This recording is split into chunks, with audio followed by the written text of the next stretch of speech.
The church should have been quiet that night, but it wasn't. A cowboy stood before the preacher, the bride's hand tucked tight into his own. When a voice rose from the back pew, no fiddle, no piano, no hymn book, just a woman's voice, dark and steady as a midnight river. Folks turned, their boots scraping wood, their breath held in their throats. They knew who she was. Everybody did. They called her the Black Widow. The name clung to her like her black shawl, heavy with dust and rumor. By the time her song filled the rafters, the groom's hand shook, the bride's veil quivered, and the men outside reached for their pistols. And yet, by sunrise, those same men, hard-mouthed ranchers, gamblers, cowhands who swore they'd never take her side, were following her like she'd pulled them into her spell. What did she sing that night? Why did it change everything? That's the part you need to hear. You have to picture the place first. A raw little town on the edge of the Llano Estacado, where the land ran flat as a skillet and the wind cut through bone. Nothing softened the horizon, no forests, no hills, just miles of hard pan and sky so big it made a man feel small. Life there was always a knife fight between survival and ruin. Crops failed, herds stampeded, men gambled fortunes in the back room of a saloon and lost everything before dawn. And the people, they were harder still. Every smile carried suspicion. Every handshake felt like it might end in a knife between the ribs. That's the soil this story grew out of. Normally a cowboy's wedding wasn't much to notice. A preacher, a few friends, maybe a supper afterward if kinfolk were generous. But this wedding, folks had been whispering for weeks that it wouldn't end clean. The groom had debts he couldn't pay. The bride's family was too proud to approve. The whole town smelled blood on the wind. Still no one expected her to show up. The Black Widow. The first time she rode into that county, she came alone. A black shawl whipped around her shoulders, saddlebag dragging heavy on the horse's ribs. No husband, no brother, no friends, trailing her dust. Just a lone rider, with a face carved hard and eyes that didn't look away from anything. She stabled her horse, walked straight into the saloon, and sat herself down like she'd been born to that chair. The men laughed at first. Then she sang. No one remembered the words. Some said it was a hymn, some said it was an old border ballad, but the effect was the same. Silent. Men who'd faced Comanche raids, who'd lived through stampedes and shootouts, found themselves staring at the floor like guilty children. Nobody wanted to meet her eyes. From that night forward, they whispered her name, the Black Widow.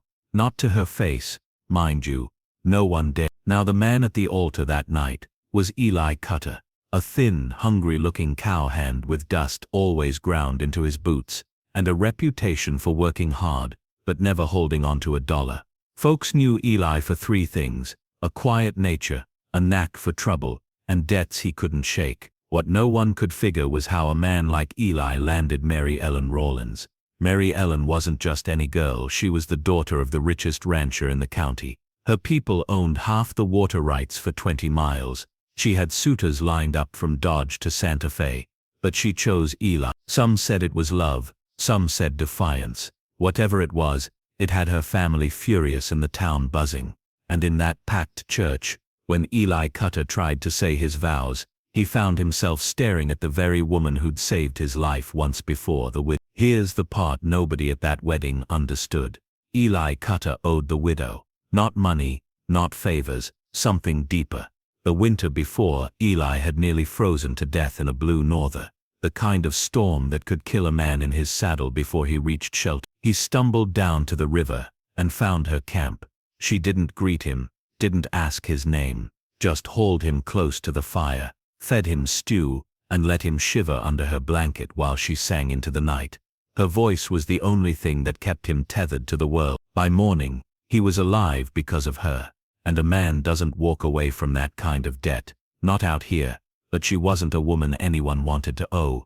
They said she'd buried 2 men already. One, her gambler husband, shot in the back over a crooked hand of cards. The other, a drifter who followed her too long and spoke too loud. Neither grave had a preacher standing over it. Folks said her men always ended the same way, dead, ruined, or both. But the truth was sharper. The widow didn't just bury men, She stripped them bare with her song. Each one held something: warning, promise, confession. People feared her because when she sang, they felt things they'd worked hard to bury. And that's exactly what she brought into that church.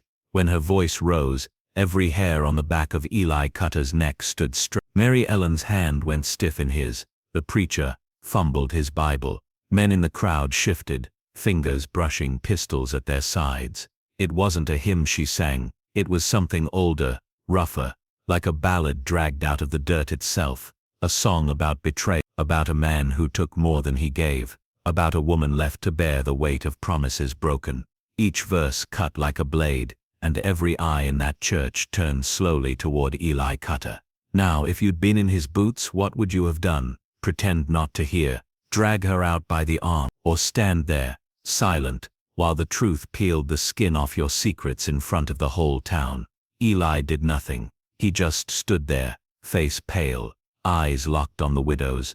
And that silence, that choice, was the first step toward what would happen by sunrise. When the song ended, the church was still, so still you could hear the lantern hiss. The widow lowered her shawl, lifted her face, and for the first time anyone in that county could remember, she smiled. It wasn't a kind smile. It was the kind of smile that told everyone in that church the story wasn't finished, that the night had only just begun. And sure enough, it hadn't.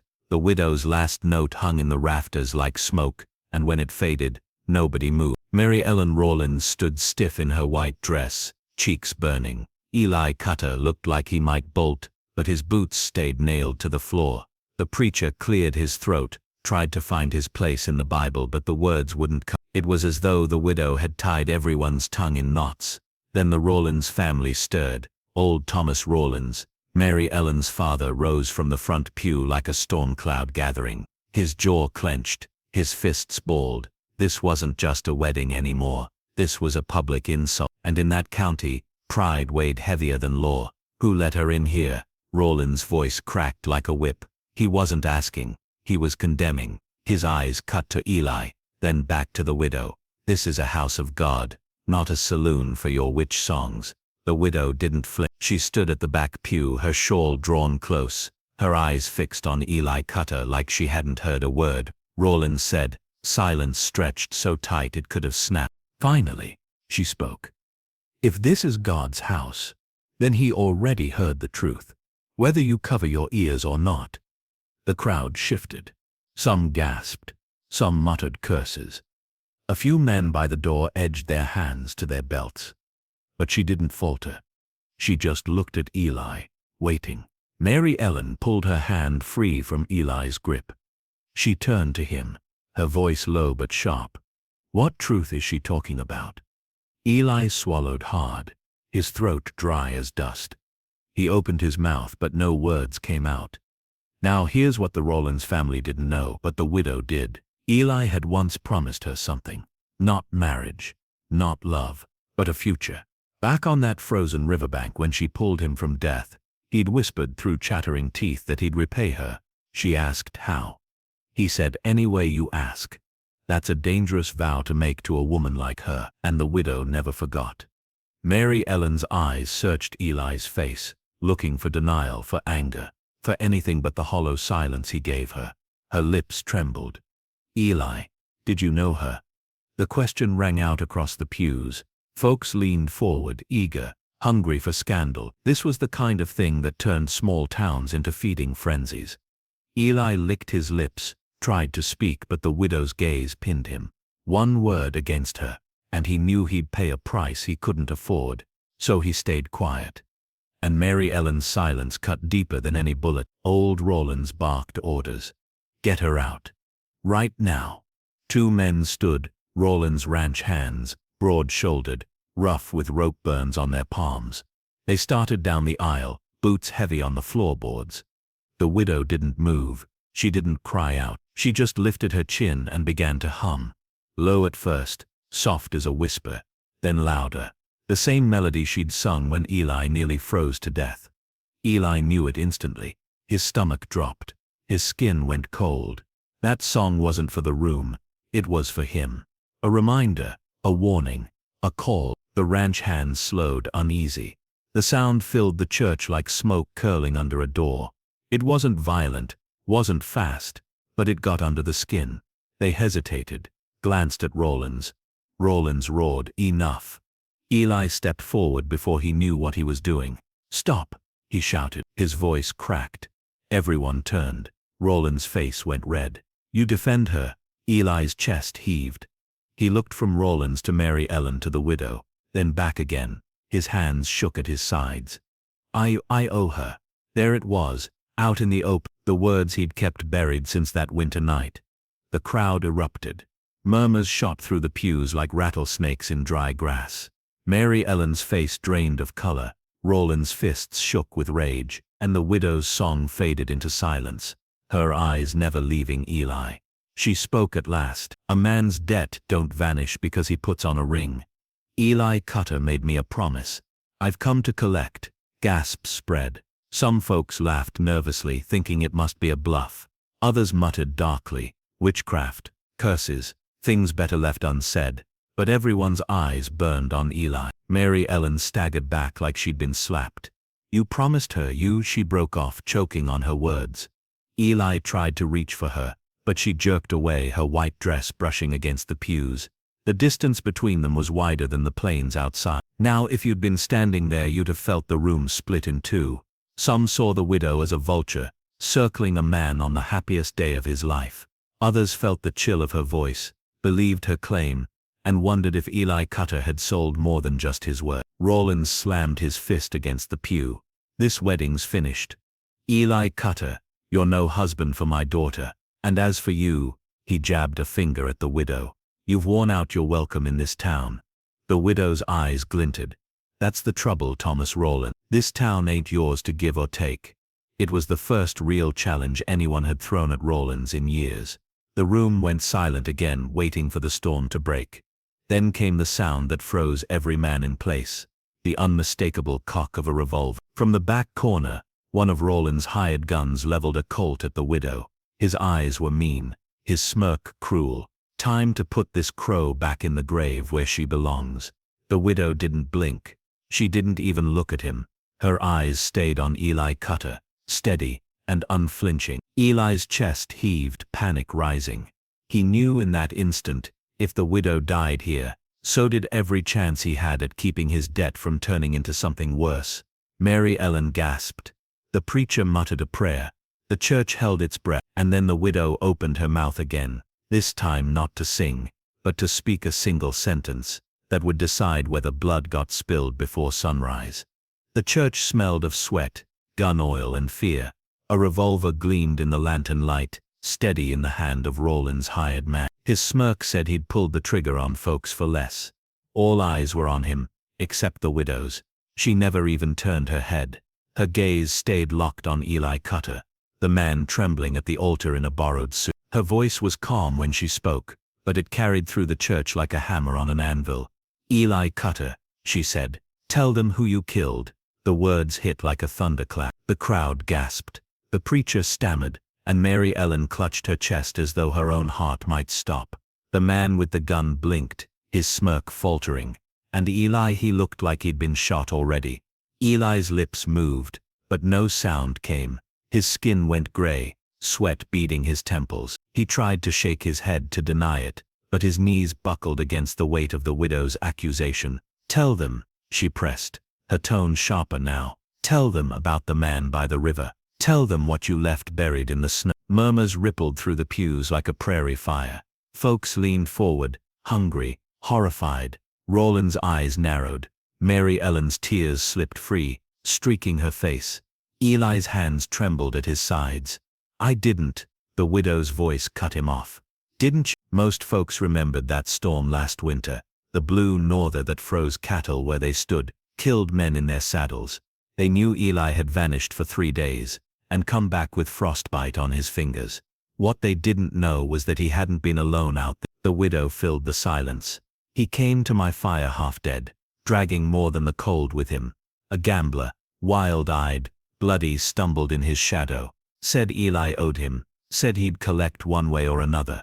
Eli Cutter put him down by the river." The crowd erupted. Gasps, curses, Shouts, some called her a liar. Others nodded. Suddenly the pieces fit. Eli's frostbitten hands, his silence when asked, his eyes that never met a man straight since. Mary Ellen swayed on her feet, looking at her groom as though she didn't recognize him. Thomas Rawlins surged forward, his voice shaking the walls. You bring this filth into my daughter's wedding? You smear his name with lies? But the widow's eyes never left Eli. If it's a lie, let him deny it plain. All eyes swung back to Eli. The room demanded it. Deny her. Deny it now. But Eli's lips barely moved, his voice a rasp. I didn't mean to. He pulled a knife. I had no choice. The church froze solid. Every soul inside knew the widow had spoken truth. Mary Ellen gasped, stepping back as though Eli were a stranger, a criminal, a ghost. Rawlins' face turned red, veins bulging. The hired man still had his revolver drawn, but his smirk was gone. His hand trembled just enough to show he'd lost his certainty. Shooting a woman was one thing. Shooting a woman who told the truth no one else dared, that was different. The widow finally turned her head, slow and deliberate, until her eyes met his. She didn't raise her voice. She didn't need to.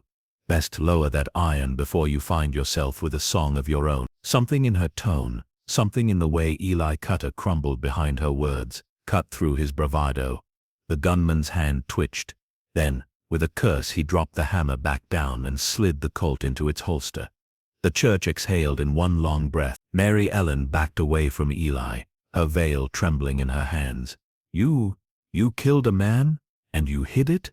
Her voice cracked with disbelief and betrayal. Eli reached for her, desperation in his eyes. Mary Ellen, it wasn't like that. He came at me. She slapped his hand away. The sound echoed louder than the widow's song. You let me stand here in white, thinking you were honest, thinking you were worthy. Her words broke him more than the widow's accusation ever could. The widow stepped forward now, out of the shadows, her presence filling the aisle like a tide. Every eye followed her. She moved with the calm of someone who knew the storm couldn't touch her.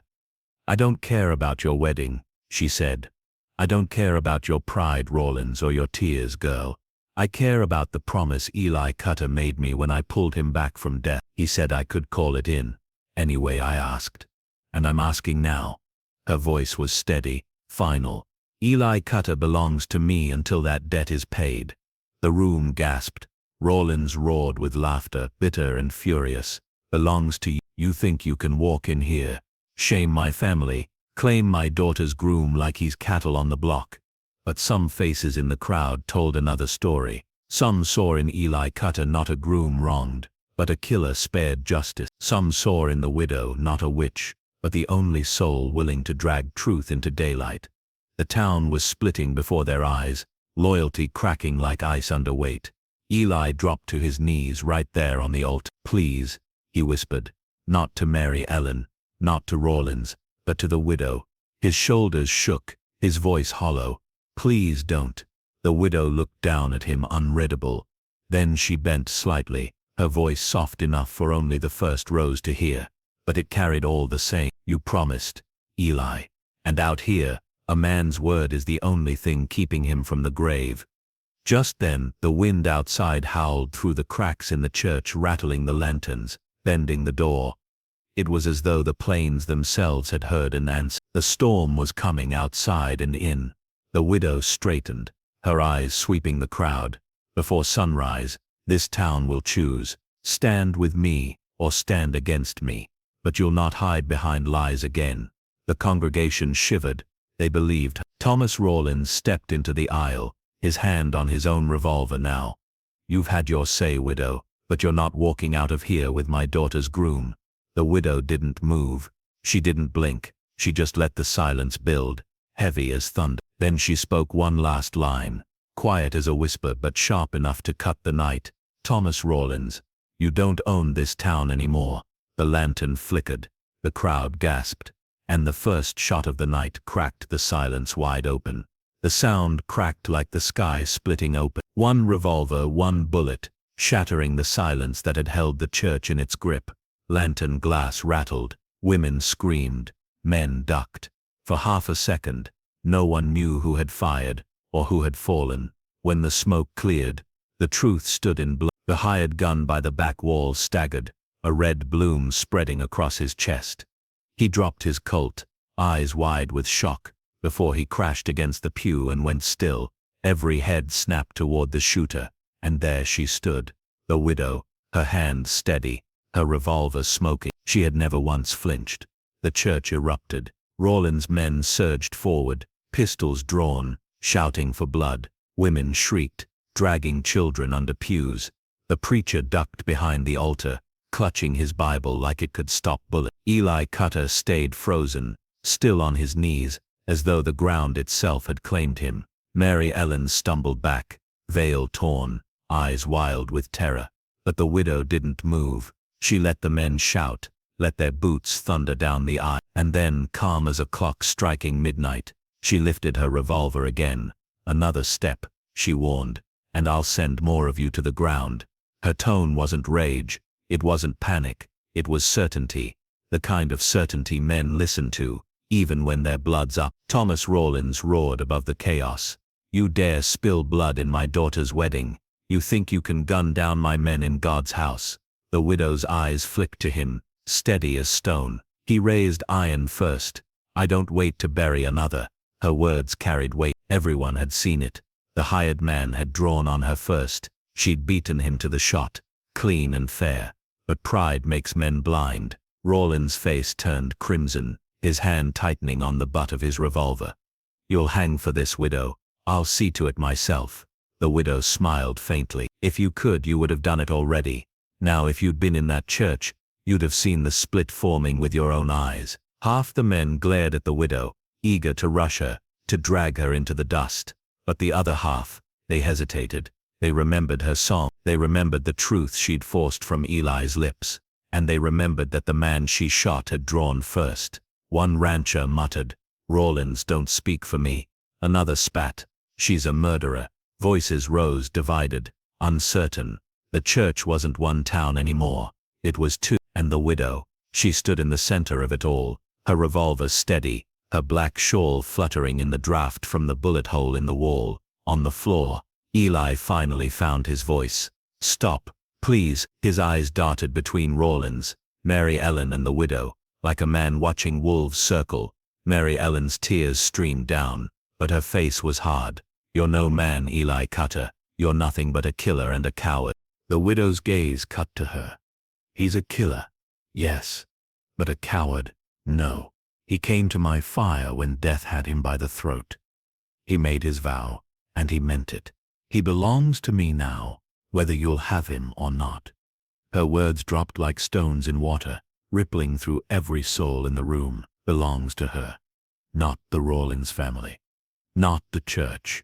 Not even himself. Mary Ellen stepped forward, trembling but fierce. "You can't just take him. He's my husband." The widow's eyes narrowed. "He was never yours. You married a man built on lies. That ring on your finger was bought with a corpse he left in the snow." Mary Ellen's hand shook as she ripped the ring off and threw it at Eli's chest. The sound of metal striking the floor echoed sharp as a whip crack. Gasps filled the air.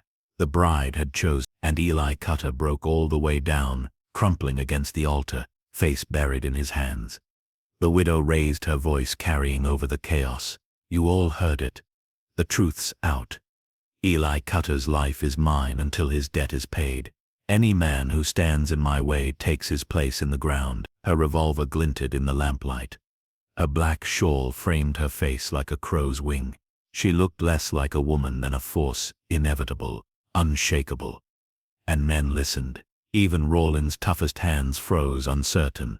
But Thomas Rawlins was not a man who yielded. Pride ran thicker in him than blood. He yanked his revolver free, rage twisting his face.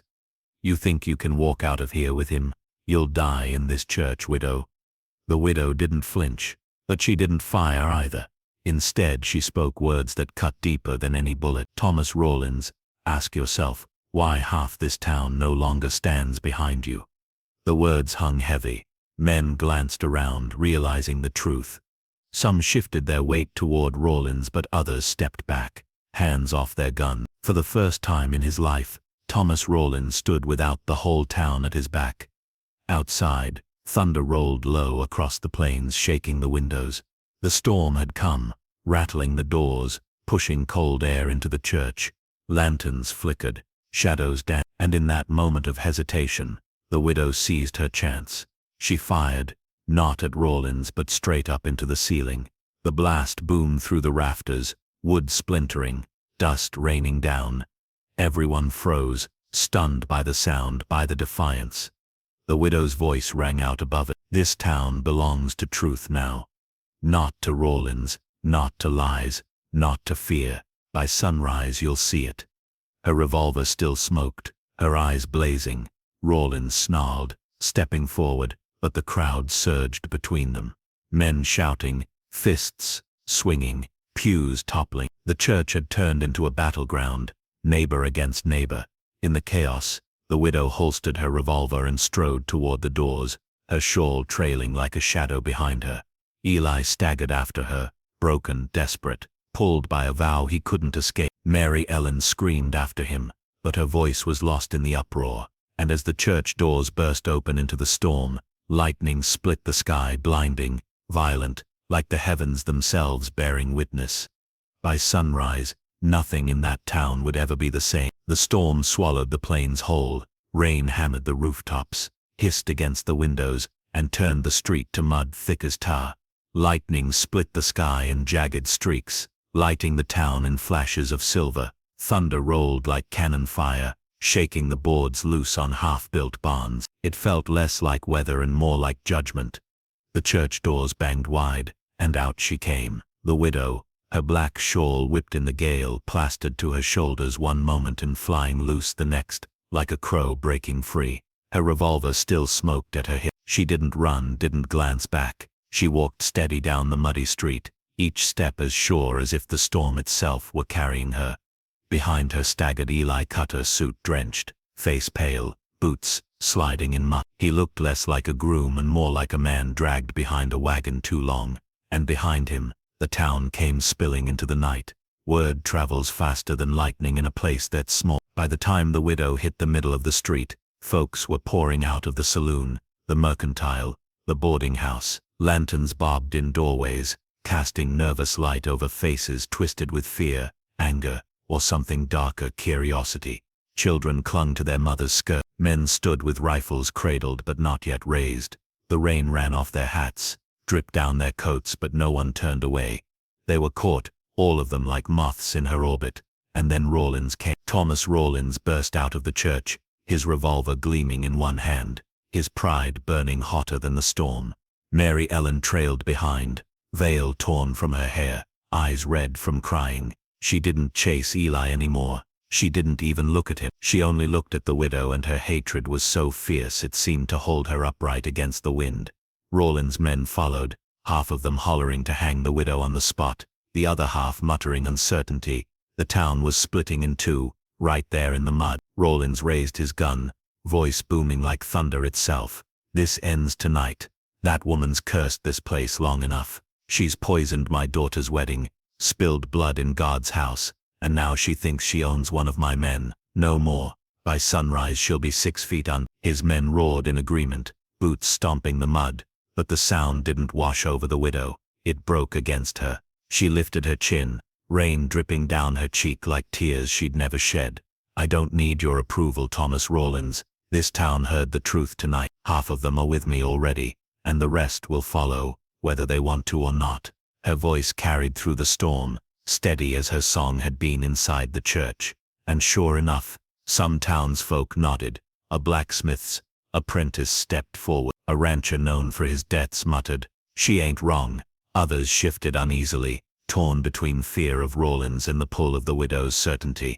The divide widened, plain as the muddy street between them. All this time Eli Cutter swayed in the rain, broke. His shoulders sagged, his eyes downcast. He looked like a man wishing he'd died in that winter storm instead of crawling into the widow's campfire. But the widow's gaze never left him, even as Rawlins raged, even as the town split.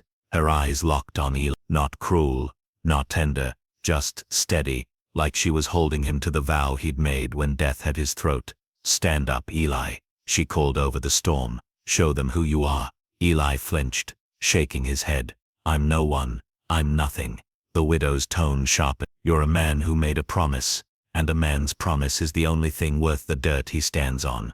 Every eye swung to Eli, waiting. Would he claim her, deny her, save himself? But Eli's lips trembled and no sound came. Rollins seized the moment.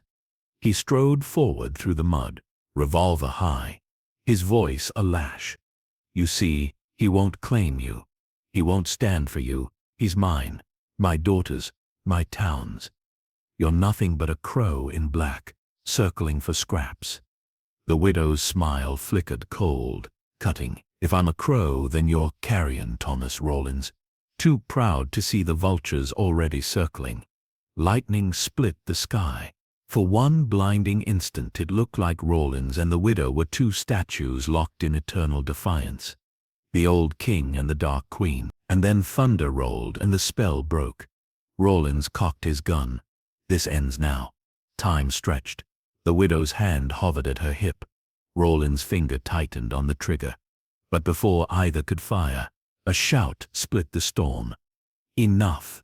It was Eli. He staggered forward, arms spread wide between them. His voice cracked, but it carried. "No more blood. No more lies. If a debt's owed, it's mine. Not hers. Not yours. Mine." He turned, face pale as bone, eyes locked on the widow. "You want payment? Take it now." The town gasped. The man who'd said nothing all night, who'd crumbled under every truth, now stood offering himself like a lamb to slaughter. The widow studied him, silent. Rain streamed down her face, washing grit from her lashes. For the first time she looked less like a force of nature, and more like a woman tired, weathered, carrying a weight no one else could see. She lowered her revolver. "No," she said softly. "Not death. Not yet." Eli blinked, stunned. "The night you crawled into my fire," she continued, "you swore your word. You gave me your life to call when I asked. Tonight I've asked. And by sunrise you'll see what that vow truly costs." Her eyes swept the crowd, daring anyone to challenge her.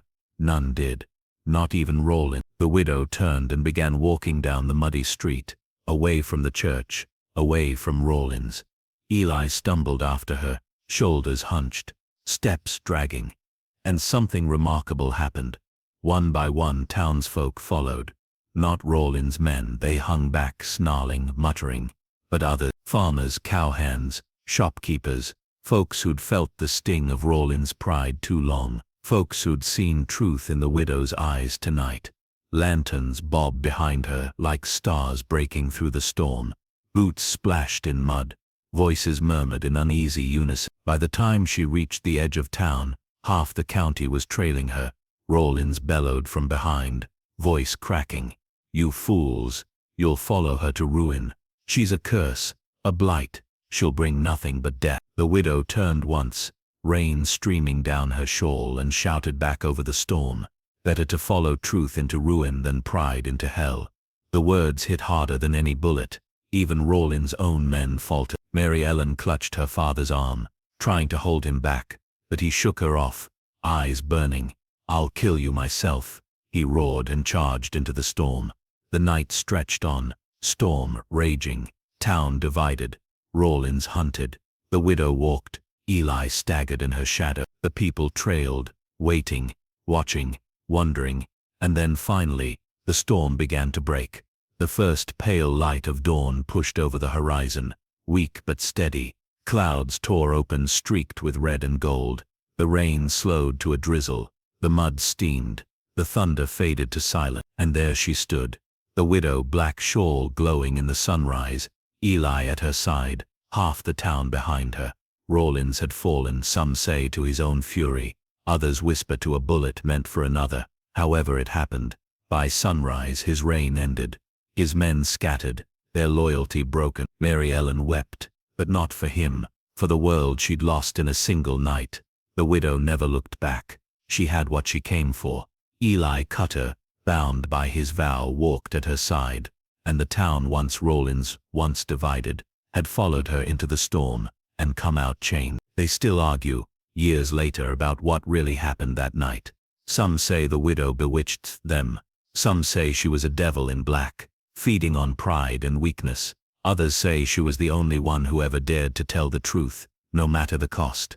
But every soul agrees on one thing. By sunrise the widow had sung her song over the whole town, and by sunrise they all followed.